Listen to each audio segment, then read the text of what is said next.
দেশের একটা যুগ সন্ধিক্ষণে আমার দুর্বল স্কন্ধে বিশাল দায়িত্ব পড়েছে।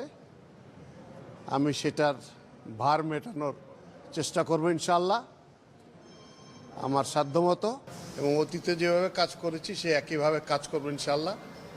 আপনারা সবাই সহায়তা করবেন।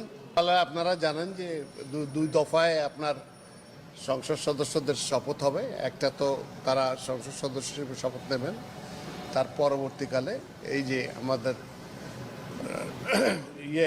সংস্কার সেটার জন্য শপথ নেবেন, এবং বিকেলে যে মন্ত্রিসভার শপথ হবে। পড়বো না কারোর প্রলোভনে, ভোট দিব নিজের ডিসিশনে। ক্লিয়ার আপ হাতে হয়ে যাও ফুরফুরে ভোটার।